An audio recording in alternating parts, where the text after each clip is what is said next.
지금 어제 나간 김민석 두 분 방송에는 이제 안철수 대표가 당선됐다 이런 이야기 정도만 전해드렸고요. 네. 거기서는 덕담만 했는데 그 시간이 이제 안철수 신임 당 대표가 연설하는 시간이었어요. 그러니까 어떤 내용인지 정확하게 우리가 방송 중에 어떤 자료를 보지 못한 상태에서 덕담만 했는데, 그래서 안철수 신임 대표가 뭐 얼마로 당선됐느냐 이런 건 사실 중요한 건 아닌 것 같고요. 일단 과반은 넘어서 결선 투표 없이 당선됐는데, 네. 근데 이제 안철수 씨가 싸우겠다. 근데 그 대상이 이제 문재인 정부예요. 그 11번 정도의 그 말이 나온다고 해요, 단어가. 네. 그 정도로 뜬금없이 이제 무슨 민주투사 코스프레 같은 그런 느낌이어서 네. 이게 사실상 더불어민주당 이 여당이 요소의 국회에서 굉장히 더 어려워지는 거 아니냐, 뭐 이런 분석들이 나오고 있습니다. 네, 그런 분석이 나올 만하죠. 그 연설만 들으면. 네. 그런데 원내대표가 아니시잖아요. 네, 당의 협상은 원내대표가 주로 하는 거기 때문에. 재보궐선거 그래서 나가신다는 설도. 근데 못 나가게 그러니까 다른 곳에 나갈 다른 수 거 있군요. 노원병은 못 나가고 송파 을 정도는 나갈 수 있겠다. 네. 그러면 송파을은 어떻게 될까요? 예, 뭐 그건 다른 문제고요. 네. 그런데 예. 저는 좀 이해가 안 가는 게 그런 거예요. 늘 얘기한 게 실천적 중도개혁 정당이거든요.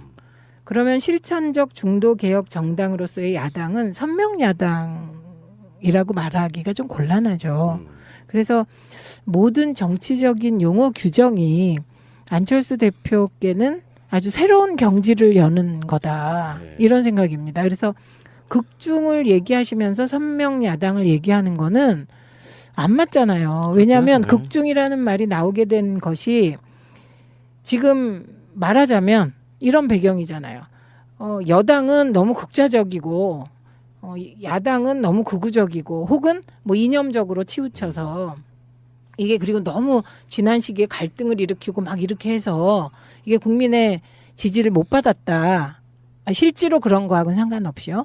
그래서 극중주의를 취해서 이게 이제 말하자면 정치적 중용주의 이렇게 이해가 되잖아요. 실용주의 그런 느낌? 그렇죠. 실용인데 그게 이제 중용적 실용이다. 그런데 선명야당은 그게 아니잖아요. 선명야당은 투쟁하고 불이한 권력에 맞서고 투옥되고 이때 쓰던 이미지잖아요. 그 새정치민주연합의 당대표일 때는 박근혜한테 왜 그렇게 못했대요? 그때는 김한길 대표님이 투쟁 몫이고 연설하는 거를 제가 전문을 거의 보다시피 했거든요. 네. 맞는 말이 하나도 없어. 제 느낌은 그랬어요. 그러니까 그 연설을 보고 있자고 하니 네. 본인 머릿속에서 지우고 싶은 지우개로 다 지웠나 보다. 대선에서의 제보 조작이라든지 이런 걸 다 지웠나 보다. 뭐랄까요. 편의적으로 기억을 재구성해서 남기는 독특한 능력이 있으시다고 봐야죠. 근데 이제 그 이야기 끝에 이제 연설문에서도 이런 얘기 있어요. 내년 지방선거에서 패하면 국민의당은 시들어 없어지고 좌우 극단 양당의 기득권은 빠르게 부활할 것이다. 안철수가 앞장서서 17개 모든 시도에서 당선자를 내겠다. 기초 선거까지 이야기하는 거겠죠. 근데, 시의원. 예. 근데 지금 흐름이요. 네. 정우택만 해도 지방선거에서 수도권에서 야3당이 단일 후보를 내자 이런 얘기가 나오고 있고요. 네. 그리고 홍준표 씨의 그 토크 콘서트 때 무슨 얘기를 했냐면 일단 안철수 화이팅 하면서 안철수의 국민의당이 야당의 표를 잡아먹어주면 우리한테 유리하니까 열심히 잘해주길 바란다. 뭐 이러면서 안철수 화이팅을 했어요. 그 와중에 추미애 대표는 1주년 기념 기자회견에서 의원 빼고객식 정계 개편은 없다 이렇게 얘기했단 말이에요. 추미애 대표의 말은 이해가 돼요. 그렇게 하는 것이 훨씬 더 더불어민주당을 안정시키고 당정관계를 만드는 데 도움이 될 거라고 생각합니다. 근데 문제는 워딩을 조금 더 두루뭉술하게 해서 국민의당을 흔들 필요는 없었을까요? 아, 추미애 대표? 네. 그 전에 이제 홍준표 대표의 말은 사실은 지난 총선 있잖아요. 거기서 이제 국민의당이 없었다면 우리 당이 국민의당 때문에 근소한 표 차로 진 지역이 굉장히 많았습니다. 수도권에. 그러니까 홍준표 대표는 그 부분을 보고 얘기를 한 거겠죠. 예, 그래서 국민의당이 뭐 닦아놓고 얘기하면 그건 해석하자면 호남표를 많이 가져가 주면 예, 그러면 여당 표가 갈리기 때문에 자유한국당에 기회가 온다. 그 밑바탕에는 자유한국당과 바른정당이 통합한다는 게 전제되어 있는 말이죠. 그냥 그 말로만 보면 실제로 이제 바른한국당하고 자유한국당이 어머 이미 내가 혹시 제가요 저도 모르게 예. 양당이 합쳤을 때 당명을 미리 얘기한 건가요? 바른한국당. 야 3당을 줄여서 자바국당이라고 그러대요. 자유한국당, 바른정당, 국민의당. 그러니까 바른한국당으로 통합이 될지는 모른다. 예. 네, 이런 얘기고요. 그래서 그런 기대하시는 거는 지난 총선에서 총선을 분석한 총선으로부터 얻은 것이다. 이렇게 보여요. 근데 저는 추미애 대표님 말은 되게 이해하기가 쉬워요. 그거는 맞는 말이에요. 이렇게 이야기할 수밖에 없는데 네.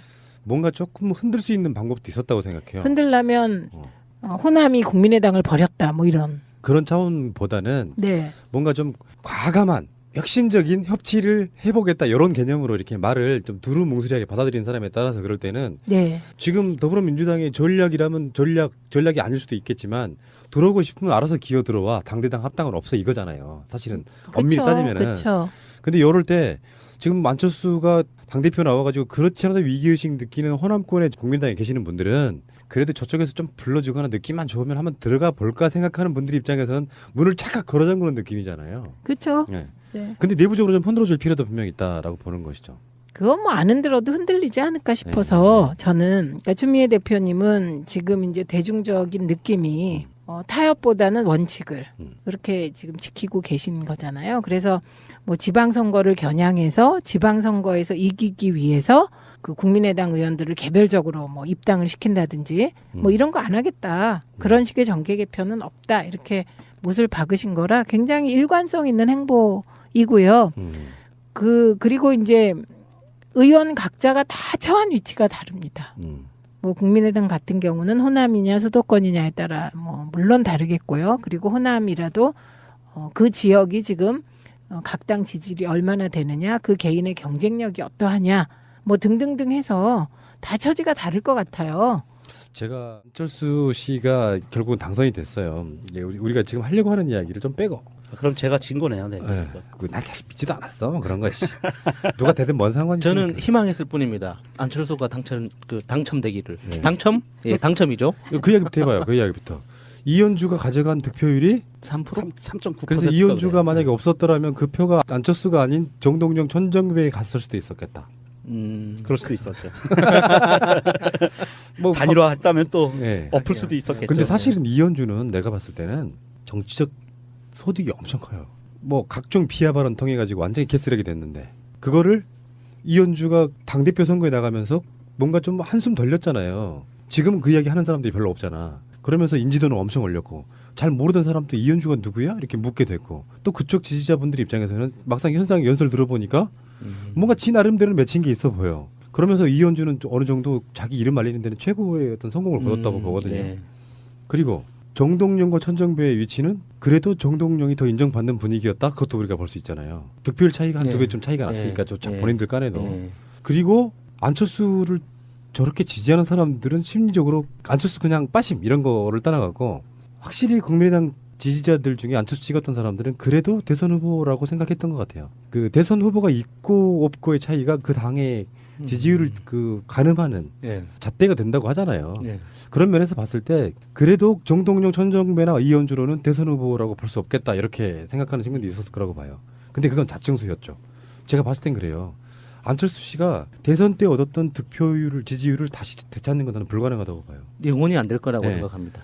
안 되는 이유가 홍준표도 그렇잖아요. 한 25%쯤 득표하고 안철수는 한 20%쯤 득표하면 그 정도는 기본적으로 다시 돌아올 거라고 착각하잖아요. 근데 간과한 게 있어요. 하나는 문재인 대통령 좋아하지 않았던 사람들도 실제로 대통령이 되고 나서 어떻게 하는지를 봤던 사람들은 많이 이동했다고 봐요. 일단은.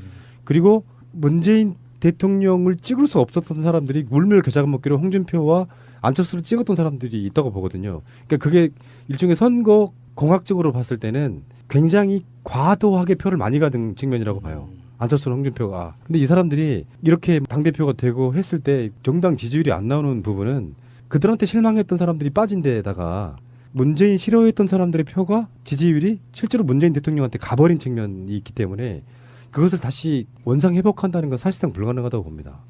그게 국민의당의 좀 딜레마 같은 거였는데 이현주는 그런 면에서 전략적으로 나올 수밖에 없었던 구조였을 것 같다는 생각이 드는 게 사람들은 정동영과 천정배를 찍기는 힘들었어요. 왜냐하면 흘러간 물이라고. 저 사람들이 당대표를 하면 당의 비전은 없다고 생각했을 거예요. 근데 안철수는 그래도 자기가 하는 짓을 보면 대선 주자급이라고 느껴지잖아요. 그럴 때 이현주 같은 악명이 아니고 야수 같은 인물이 바람을 일으키면서 뭔가 좀 사회적으로 긍정적인 이미지로 이렇게 네. 망해버린 국민의당을 내가 한번 구해보겠습니다 하고 나와야 되는데 예. 사실 그렇게 용기 있게 뛰어드는 사람은 사실 별로 없어요. 울며 겨자 먹기로 사람들은 이현주라는 2,000표의 지지가 생겼다고 저는 보는데 은 너무 극우적이고 혹은 뭐 이념적으로 치우쳐서 이게 그리고 너무 지난 시기에 갈등을 일으키고 막 이렇게 해서 이게 국민의 지지를 못 받았다. 실제로 그런 거하고는 상관없이요. 그래서 극중주의를 취해서 이게 이제 말하자면 정치적 중용주의 이렇게 이해가 되잖아요. 실용주의 그런 느낌? 그렇죠. 실용인데 그게 이제 중용적 실용이다. 그런데 선명야당은 그게 아니잖아요. 선명야당은 투쟁하고 불의한 권력에 맞서고 투옥되고 이때 쓰던 이미지잖아요. 그 새정치민주연합의 당대표일 때는 박근혜한테 왜 그렇게 못했대요? 그때는 김한길 대표님이 투쟁 몫이고 연설하는 거를 제가 전문을 거의 보다시피 했거든요. 네. 맞는 말이 하나도 없어. 제 느낌은 그랬어요. 그러니까 그 연설을 보고 있자고 하니 네. 본인 머릿속에서 지우고 싶은 지우개로 다 지웠나 보다. 대선에서의 제보 조작이라든지 이런 걸 다 지웠나 보다. 뭐랄까요. 편의적으로 기억을 재구성해서 남기는 독특한 능력이 있으시다고 봐야죠. 근데 이제 그 이야기 끝에 이제 연설문에서도 이런 얘기 있어요. 내년 지방선거에서 패하면 국민의당은 시들어 없어지고 좌우 극단 양당의 기득권은 빠르게 부활할 것이다. 안철수가 앞장서서 17개 모든 시도에서 당선자를 내겠다. 기초 선거까지 이야기하는 거겠죠. 근데, 시의원. 예. 근데 지금 흐름이요. 네. 정우택만 해도 지방선거에서 수도권에서 그러니까 야3당이 단일후 볼래자 이런 얘기가 나오고 있고요. 네. 그리고 홍준표 씨의 그 토크 콘서트 때 무슨 얘기를 했냐면 일단 안철수 화이팅 하면서 안철수의 국민의당이 야당의 표를 잡아 먹어주면 우리한테 유리하니까 열심히 잘해주길 바란다. 뭐 이러면서 안철수 화이팅을 했어요. 그 와중에 추미애 대표는 1주년 기념 기자회견에서 의원 빼고객식 정계 개편은 없다 이렇게 얘기했단 말이에요. 추미애 대표의 말은 이해가 돼요. 그렇게 하는 것이 훨씬 더 더불어민주당을 안정시키고 네. 당의 협상은 원내대표가 주로 하는 거기 때문에. 재보궐선거 그래서 나가신다는 설도 근데 못 나가게 그러니까 다른 곳에 나갈 다른 수 거 있군요. 노원병은 못 나가고 송파 을 정도는 나갈 수 있겠다. 그러면 송파을은 어떻게 될까요? 예, 뭐 그건 다른 문제고요. 네. 그런데 예. 저는 좀 이해가 안 가는 게 그런 거예요. 늘 얘기한 게 실천적 중도개혁 정당이거든요. 그러면 실천적 중도개혁 정당으로서의 야당은 선명야당이라고 말하기가 좀 곤란하죠. 그래서 모든 정치적인 용어 규정이 안철수 대표께는 아주 새로운 경지를 여는 거다. 네. 이런 생각입니다. 그래서 극중을 얘기하시면서 선명야당을 얘기하는 거는 안 맞잖아요. 왜냐하면 그렇죠. 네. 극중이라는 말이 나오게 된 것이 지금 말하자면 이런 배경이잖아요. 여당은 너무 극좌적이고 야당 키고 당정 관계를 만드는 데 도움이 될 거라고 생각합니다. 근데 문제는 워딩을 조금 더 두루뭉술하게 해서 국민의당을 흔들 필요는 없었을까요? 추미애 대표 네. 그 전에 이제 홍준표 대표의 말은 사실은 지난 총선 있잖아요. 거기서 이제 국민의당이 없었다면 우리 당이 국민의당 때문에 근소한 표 차로 진 지역이 굉장히 많았습니다. 수도권에. 그러니까 홍준표 대표는 그 부분을 보고 얘기를 한 거겠죠. 예, 그래서 국민의당이 뭐 닦아놓고 얘기하면 그건 해석하자면 호남표를 많이 가져가 주면 예, 그러면 여당 표가 갈리기 때문에 자유한국당에 기회가 온다. 그 밑바탕에는 자유한국당과 바른정당이 통합한다는 게 전제되어 있는 말이죠. 그냥 그 말로만 보면 실제로 이제 바른한국당하고 자유한국당이 어머 이미 내가 혹시 제가요 저도 모르게 예. 양당이 합쳤을 때 당명을 미리 얘기한 지금 어제 나간 김민석 두 분 방송에는 이제 안철수 대표가 당선됐다 이런 이야기 정도만 전해드렸고요.